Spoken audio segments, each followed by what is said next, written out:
Okay, good. So welcome everyone. I'm very glad that you're able to come.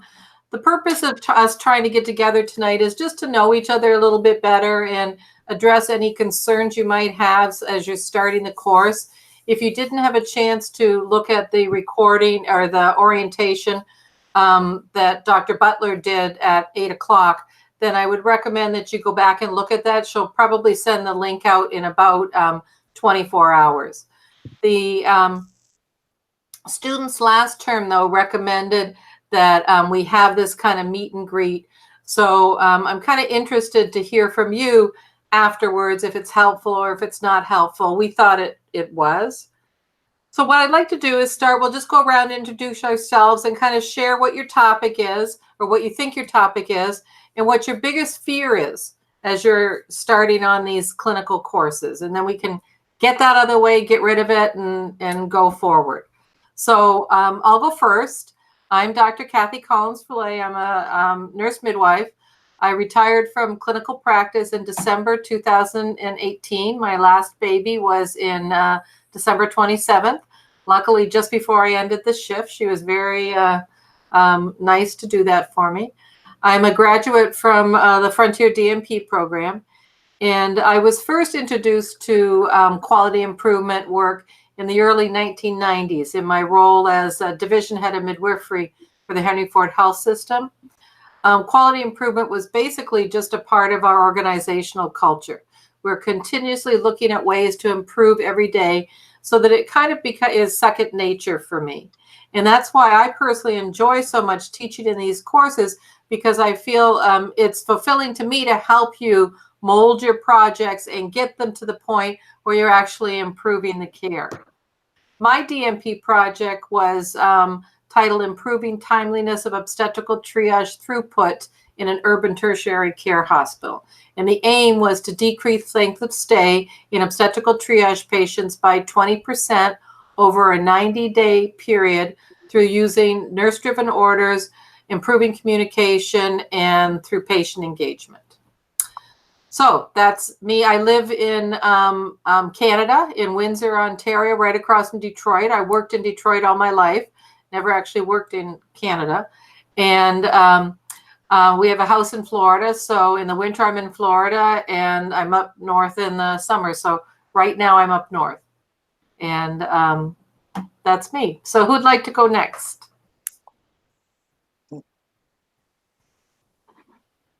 Well, I'm Joyce.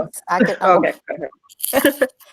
I'm Joyce McLean. I live in Louisville, Kentucky, and I practice in Indiana, southern Indiana, across the river. It's about a 40-minute drive for me.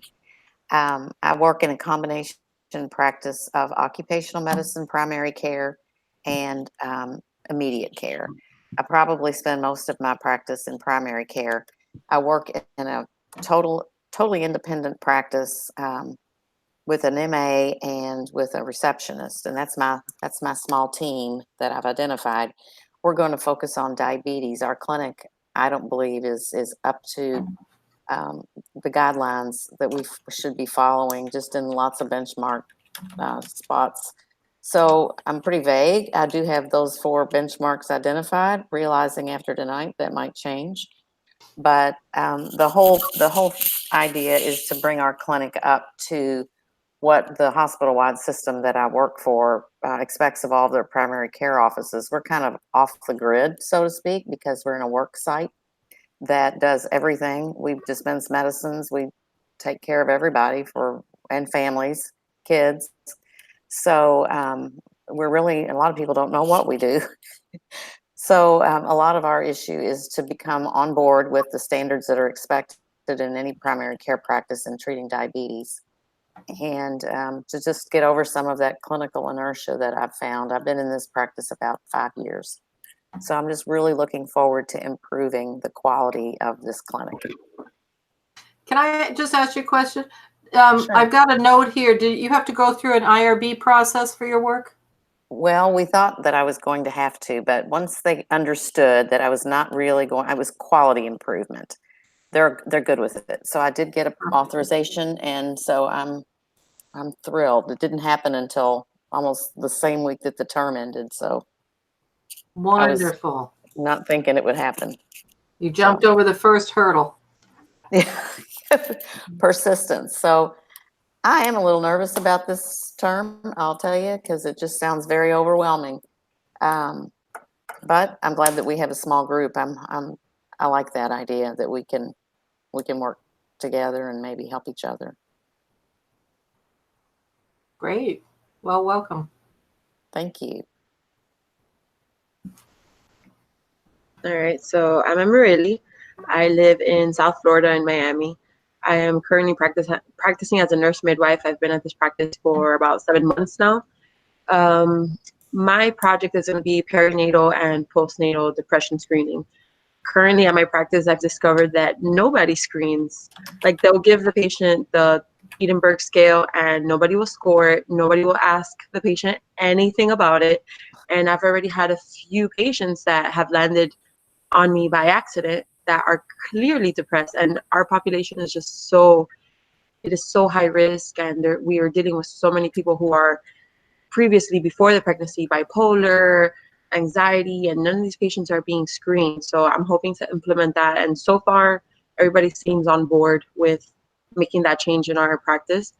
In terms of the semester, I am very overwhelmed because one of the midwives that I work with just recently graduated from the Frontiers DMP. So she's telling me that planning is just the worst. Who is that? Who was that just graduated? Shayna Fetterman. Oh, I don't know her. Okay. Yeah. So, well, it's probably been it's been like probably a year that she's graduated. But she told me that planning is the most difficult term. Mm-hmm. And another thing that scares me is that our practice just went electronic like 2 weeks ago. So I'm going to be having to look through paper charts. So I'm freaking out about that. So I'm hoping that when I hit the implementation stage, that I can have some like OBs delivered on the EMR system. So it would be a little easier for me to track them. So, yeah. Do you know which EMR you're going to? We went to ECW. Okay. Do they have the Edinburgh integrated into it? I had to ask them to integrate it into that because it was not on there. So, but they did it? They did it for me, yeah. Wonderful. Oh, good. Well, you're a step ahead then too. Yeah. Great. Hi, I'm Christine. You want to go, Helen? Go ahead, baby. Go ahead.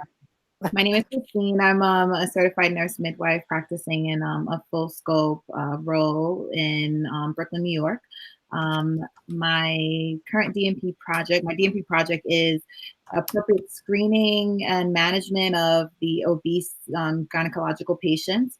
I guess what I'm most concerned of is just, developing a team. I work in a very, very busy practice, and we're always just scrambling for time just to, see just our patients within a 15-minute period with like over double book scheduled. So I'm just thinking of, how am I going to get like the MAs, like, they scramble for their lunch period. Everyone's just like, we're always just like short on time. It feels like a rat race. So I was just thinking like, how can I get everyone engaged and just having these meetings and getting a team and in keeping everyone motivated and involved in just screening these patients and developing a plan to care for them. So so far I thought of having like free lunches during these meetings, and I think that would draw people in and kind of paying for the lunch. That was a good way. Yeah. So I'm thinking about doing that. So that's where I'm at now. One of the projects is developing a team engagement plan, where you can go through things like that with lots of ideas of how to engage people and get them on board. 1-minute huddles are really good to pump people up kind of at the beginning of the morning. Everybody can take 1 minute, just before you start putting the patients in the room or something like that. So lots of ways to engage the team. The challenge may be if you're asking people to do something different, add something to their routine, which we probably will, it takes time. Yeah. So it's going to take people a little extra time, and that's going to be one of the struggles of how you motivate people. Yeah. But good, great. Obesity is an awful problem. Yeah. I can attest to it. You can fix me if you like. I'm fixing myself in the same time, so it all works out. Hi, everyone. My name is Helen. I currently live in Miramar in Florida. So we're not far from each other. Amarili. So I work at an urgent care. It's a private office. They have 3 offices. My DNP project is I'm a little bit fed up of the fact that this country is actually not taking care of its health. I'm a little bit upset at inevitable diagnoses that could have been prevented. And I'm also realizing that the populations that I see, because I speak 5 languages, I am blessed to be able to touch a lot of lives, and because of the mixtures that are within my veins, I relate to a lot of populations. And it would be stupid of me not to take advantage of that to actually have a conversation. I'm blessed or cursed to be the only provider at the office when I do work. So I have no one giving me heat, and I have no one rushing me. And it's beautiful because my MAs that I work with, they actually bring me their family members. They're like, you need to fix my mom. You need to explain to my mom. So a lot of times, my approach is very holistic. I don't like medications. If I can avoid them, I will avoid them.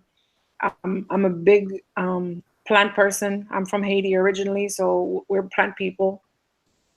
And a lot of the populations I see in urgent care are people who actually are either underinsured, they can't afford to go to the doctor, or they're not insured at all, and going to the doctor is just not an option. And a lot of times they'll come with stuff that we can fix. But the thing is, it's a lifestyle change. It's getting them aware of there are screenings you can do out there that are going to tell you where you are. We all have this 30-centimeter ruler that is our life. And basically we have to measure where we are on that ruler.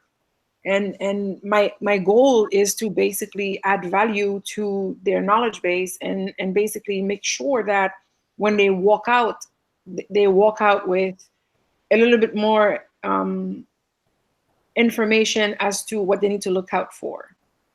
I tell my patients all the time, I want you to put me out of business. I want you to not have to come back. But I will never be out of business, because you're going to send me the people that you come across that are not getting what they need. And a lot of times, this is my only reward is that they don't come back. Because I was able to assess the SU and basically direct them. I have already started, since I started working over there last year. I left the ER knowing that I was going to start here, and that I had accepted, the challenge of this DNP. I found out in September. So in September, I decided that I was leaving the ER and I was going to a much quieter space, which was the urgent care. It's a serious pay cut. It's a serious pace cut as well. But what it has given me is the ability to take time, which is the most precious resource I have right now. And I want to plant seeds, and I want the seeds to grow, and I want a healthy community. I'm tired of type 2 diabetes and hypertension that could be avoided, and I'm tired of people coming with so many medications and they don't even know why they're taking the thing, and no one bothers to explain that to them, and no one tells them that by the time they're 50 they need a rectal exam because they need to make sure the prostate is doing what it's supposed to do. They need a colonoscopy to make sure that there's no polyps, and that it takes 10 years for this thing to grow. So if they're clear, then they have 10 years of peace. I'm starting right now with my boss, who is originally, she was not really hot with that, but I kind of pretended I didn't hear her. I'm kind of hard-headed like that. She didn't have anything to do pap smears in the office. You're in urgent care. Oh, it's not an urgent care thing. I'm like, okay, but the people who come to you for pap smear, they're cash pay people. So that means that they can't pay $300 to go to an OBGYN, because the $180 visit plus the $120 exam, they just don't have it. So if we can basically detect, prevent the possibility of cancer, why are we not? Same thing, that's another fight I had with her, because I started talking with the health department for prevention of STDs among the young people, because they're coming everybody's freaking out. Like one of the offices is like 5 minutes away from the port where all the cruise ships land. So it's like they just had like 3 weeks worth or a week worth of living la vida loca on the ocean, and then they come back and they're like, I'm about to cut something. I'm like, yeah, if you put your paintbrush and a lot of paint cans, you're gonna be painting, that's for sure. So I started, putting condoms and doing a lot of teachings. And every time someone comes in to get tested for STDs, I have my fishbowl worth of condoms, and I go in there and I have my whole spiel. I just want healthy people around me. That's all I want. Wonderful. So, well, it sounds like you're trying to bite off a whole big chunk of the world there. I don't know. I think I have access, and it would be ridiculous for me not to take advantage of it. Like I said, I think that the key here is I have access. I'm the only provider, and sometimes I'll spend an hour and a half with a patient in the room, and they come out of there, they're like, "Yo, you just spent an hour and a half with me." I'm like, "Yeah, I did." Because you needed that hour and a half to understand exactly what was going on inside your body. I mean, we are perfect. We are made perfect. Our body is perfect. We decide to play God, and we decide to have the arrogance to try to change. And every time you walk out of somewhere with a prescription, we as providers are playing God.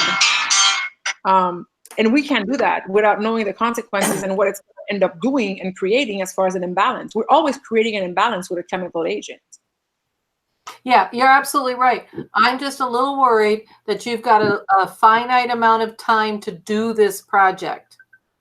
Could be your baseline project. It is a baseline project, but the idea is to make sure that I screen everybody for something. Mm-hmm. The idea is to make sure that since I'm the only provider, it's a blessing and a curse, because I've already started doing that, and that's when I realized how many people had never had those screenings, and I'm like, wow. Yeah. Yeah. So just as long as we're sure that we can focus you enough to get the project, and then after that, that's your base, and you can spread your wings and fix the rest of the world's problems after that. Exactly. I mean, as far as male are concerned, I wanted to make sure that they were checked for, prostate, obviously, and everybody for colorectal, obviously, women for mammo and pap, obviously. This is what I want to make sure that the questions are asked and the awareness is raised. Excellent. Excellent. Well, everybody, I'm so happy that you've got a plan. Okay. And that's the biggest thing. The plan may change. Once you start getting into some of your assignments, things might change. I wanted to just highlight a few of the assignments for the course. We have the touch point sessions that are scheduled in week 3, week 6, and week 10. The first one is there's just one date, and I think everybody's signed up for it. And then the second one, there's 2 options of dates. And the reason I did that, there'll be 3 people in one and 4 people in the other, is so everybody can have some more individual time. Because at that point where you're at, that's about where you finished your gap analysis. And I really want everybody to have, or maybe it's the beginning of the gap analysis, the time to ask the questions that they need. And then in the last one is actually a student run one where you'll all be together again, the 7 of you. And the purpose of these touch points is to give you the opportunity to know each other while learning the QI principles. And having that social presence is important in any class, but especially important when we have these online classes. So I encourage you to come early and just chit chat with each other a little bit, whine at each other, whatever, complain. It's not only fun to do that, but it's really actually important for your learning. They've got some research that shows that you learn better when you have some of that social presence there. The last session, like I said, of your these social presence sessions is your AIM presentation, and that's student run. I actually originally had the wrong time on the session where you signed up. It said 1 p.m., but it's actually 7 p.m. So I just want to be clear that you know that that's 7 p.m. It's not an afternoon session. You'll be doing a chart audit. That tool is due this Sunday. Then you'll be doing also a team survey and a patient survey. And the purpose of all of these is to find gaps in care. Okay, so that you're looking at the practice and seeing where there's a problem. Helen, it sounds like you kind of already done some of that a little bit. You know I did. where some gaps did. are. But I mean, sometimes where you think the gaps are is not really where they are when you actually do your formal chart reviews. So you can read the details of it, but what you're going to be basically doing is finding the gaps between the care you're providing and what the literature says is the best practice and what should be happening in your practice. And when you do these assignments, if you find that you don't find a gap, whether it's from the chart audit or your patient survey, your team survey, then you need to dig deeper and you need to repeat it again. If you don't want, I don't want to see anybody handing in a result that says your patient survey says 99% of your patients say everything is perfect. Okay, because there is no gap there. There is nothing for you to improve. And you know there's always something that can be improved. So you've got to then change the questions, dig deeper into them, find something else, go back and repeat it, okay, so that you find where those gaps are in practice. The short presentations that you're going to do in the in your touch point sessions, these are part of the building blocks of what you need as you try and write your charter towards the end of the term. You're going to need to be in a quiet room with a good camera, preferably headphones to decrease feedback. And you're going to have to be concise in these. We give you a time frame, and I believe it's 5 or 6 minutes to present something. And you really need to try and stay in that. Again, we're trying to gear you up into how to be precise, how to present data, how to present information in the most concise manner possible so you don't lose your audience, okay? You're going to set up your first meeting with your team, usually in week 4 or 5. That's at that meeting, you're going to introduce them to your project and work through a causal analysis with them. This is a, if you've ever seen a fishbone diagram before where, say, my problem is lack of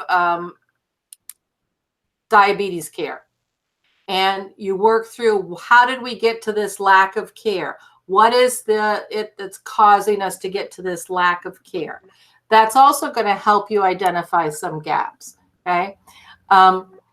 I'm here to answer any questions and concerns. You can schedule an appointment with me anytime through the link in my email.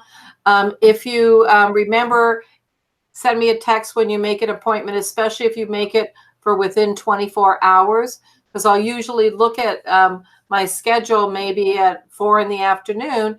And if I don't have a student scheduled the next day, I might not sit down at the computer at the time you've scheduled it. That's kind of it. I just wanted to give you a brief heads up so people can meet each other and see if you have any questions.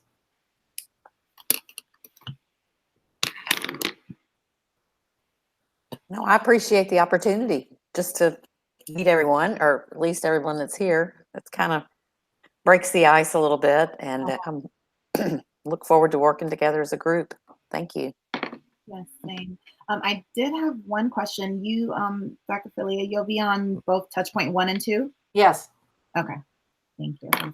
And you know, with the touch points, they're meant to be formative, where you're actually going to be presenting something, and then you talk as a group and say, oh gosh, where did you find that information, or how did you come up with that, or I'm not sure I agree with that, or you're gonna, and that's part of your learning.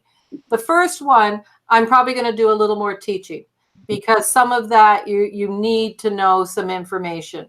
And then the next one, I'll be much less, where you guys will do more. And then the third one, you're running it yourself. And then next term, we have them again. And it's the same kind of thing.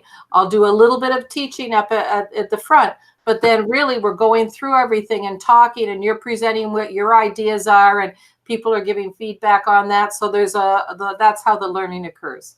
Okay. And I have one more question, sorry. In regards to the chart audit tool, I know we're not supposed to be waiting for your feedback before we start implementing it. But how soon can we expect feedback? Definitely by the Wednesday. Almost everything we turn around by Wednesday. And most of the time I'm working on it on Monday. but they only we release them as a group. So definitely by Wednesday, usually by 4 o'clock on Wednesday, you've got the feedback on them. But the idea of the chart audit is that you've got an example. So you can start by looking at the example, and you've got to go to your any national guidelines related to your topic. What is your topic again? Obesity. So national guidelines related to obesity. What does it say?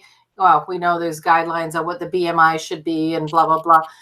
And are there other guidelines as far as how, what care diabetic or obese patients should have? And are there certain tests that they should have? Is there, you know, what are the guidelines recommend? Should they have a referral somewhere? Should they do this? Should they do that? Should they have their blood pressure checked more? Should they have, you know, their blood sugar checked more? And those are all your categories then that you'll put across the top of your audit tool. And then you audit your charts to see, are you guys doing that stuff that the literature says you should be doing to be giving good care to obese patients? Okay, thank you. Okay. What else? Any other questions anyone have?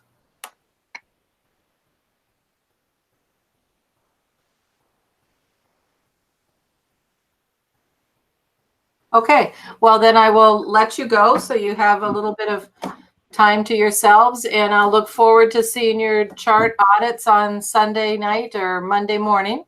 And if you have any questions in the meantime, you can always email me, text me, or make an appointment.